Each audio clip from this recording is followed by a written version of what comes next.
अहिले राजनीतिक पार्टीका यो पाठाहरू विदेशी दलालहरू अहिले तपाईको झोलेहरू उफ्रिँदैछन्। मासु भात पनि यिनीहरूको नामाकरण गरिएको छ।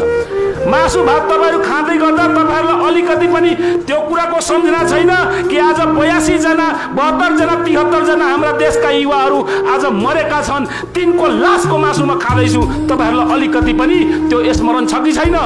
त्यो मासु भात हैन, खसीको मासु हैन, हाम्रा शहीदहरूको मासु हो। त्यो सम्झिनुस्। दलाली छोड्नुस्। जबसम्म दलाली छोडिदैन तबसम्म देश बन्दैन।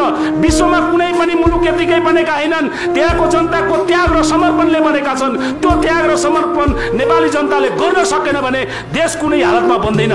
त्यसकारणले गर्दा म भन्छु जति लामो रात भए तापनि बिहान त हुन्छ हुन्छ। यी भ्रष्टाचारीहरूको दुनिया चिहान त हुन्छ हुन्छ। त्यो हामी बनाउनेछौँ। त्यसको लागि अहिले थुन्ने जुन काम भइरहेको छ, नेपाल सरकारले पनि नेपाली जनतालाई थुन्ने काम गर्दैछ।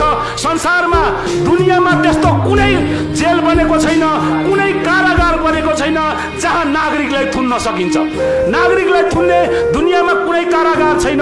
हो कारागार कसको लागि बनेको छ भने देशद्रोहीहरूको लागि, भ्रष्टाचारीहरूको लागि, दलालहरूको लागि कारागार बनेको छ। ती दलालहरूलाई कारागारमा कोचिन्छ र यो देश बनाइन्छ। त्यसकारणले गर्दा हेर्नुस् आज हाम्रो देशको अवस्था हेर्नुस्।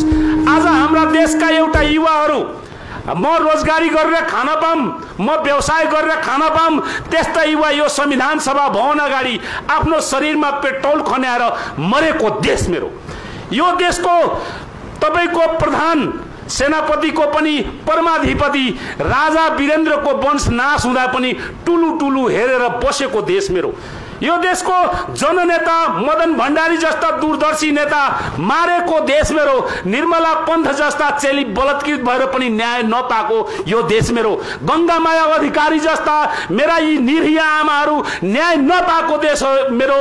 आज यी शहीदहरू पनि त्यस्तै सोचेका छन्। यी शहीदहरूलाई पनि हामी न्याय दिन्नौं। खबरदार तिमीहरूको छातीमा परेड खेलेर हाम्रा पुस्ताले न्याय दिनेछन्। त्यसकारणले गर्दा हामीलाई कमजोर नसोच। हामी साँच्चीकै हेर्ने हो भने प्रचण्डलाई म भन्न चाहन्छु, केपी शर्मा ओली र शेरबहादुरलाई भन्न चाहन्छु, तिमीहरूको मृत्युको रेखा यो निधारमा हेर। अहिलेका हरेक युवाको निधारमा हेर तिमीहरूको मृत्युको रेखा देखिन्छ। तिमीहरू यो देशको भविष्य बर्बाद गरे, हाम्रा पुस्ताको भविष्य बर्बाद गरे। अब हामी अर्को आउने पुस्ताको भविष्य बर्बाद गर्न दिन्नौं।